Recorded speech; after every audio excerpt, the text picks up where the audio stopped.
गुरुग्राम जिले में निकाय चुनाव के लिए सभी प्रत्याशियों की जो लिस्ट है वो जारी कर दी गई है। अब नामांकन वापस लेने के बाद पूरे जिले में कुल 445 जो प्रत्याशी हैं वो चुनावी मैदान में हैं। गुरुग्राम नगर निगम की बात की जाए तो 167 उम्मीदवार जो है वो चुनाव मैदान में हैं, जिसमें 2 उम्मीदवार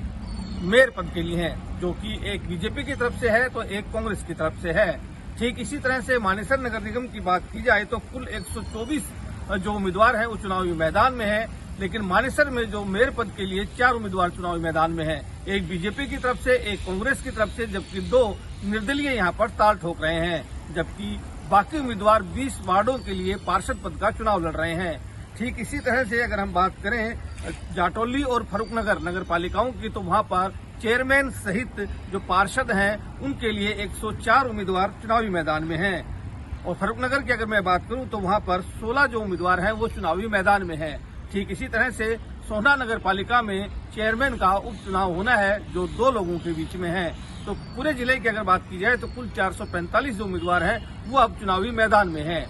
गुरुग्राम नगर निगम में वार्ड नंबर 22 से बीजेपी का जो प्रत्याशी है वो निर्विरोध चुन लिया गया है, क्योंकि यहाँ पर कल नामांकन वापस लेने के आखिरी दिन कांग्रेस का जो प्रत्याशी था उसने अपना नामांकन वापस ले लिया और इस तरह से बीजेपी के झोली में एक सीट आ गई है। जबकि बाकी की जब वोटिंग होगी 2 तारीख को और उसके बाद जब चुनाव परिणाम आएंगे तभी तस्वीर साफ होगी कि कितने लोग जीत कर आते हैं। जबकि मानेसर की अगर बात की जाए तो वहां पर कुल 4 जो मेयर प्रत्याशी हैं वो चुनावी मैदान में है। एक बीजेपी की तरफ से अगर हम बात करें तो सुंदरलाल है, जबकि कांग्रेस की तरफ से नीरज यादव है और इसी तरह से 2 लोग जो हैं वो निर्दलीय हैं, जिसमें सबसे ज्यादा चर्चा डॉक्टर इंद्रजीत की है, क्योंकि वो बीजेपी से टिकट मांग रही थी लेकिन उन्हें बीजेपी से टिकट नहीं मिली तो वो निर्दलीय ही चुनावी मैदान में आ गई है।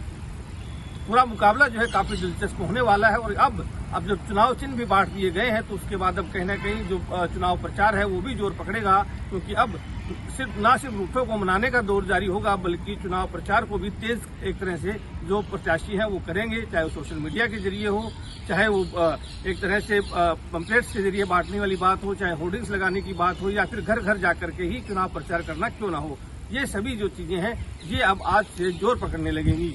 इसके साथ अगर बात की जाए तो बीजेपी ने अपने स्टार प्रचारकों की जो सूची है वो जारी कर दी है, जो कि स्टार प्रचारक जो होंगे वो आकर के अब यहाँ पर चुनाव प्रचार करते हुए नजर आएंगे। जबकि कांग्रेस की तरफ से अभी भी स्टार प्रचारकों की लिस्ट जो है वो आनी बाकी है। माना जा रहा है कि आज शाम तक कांग्रेस भी इस लिस्ट को जारी कर देगी और उसके बाद कांग्रेस और बीजेपी के जो बड़े नेता हैं वो गुरुग्राम और मानेसर नगर निगम में खासतौर से चुनाव प्रचार करते हुए नजर आने वाले हैं।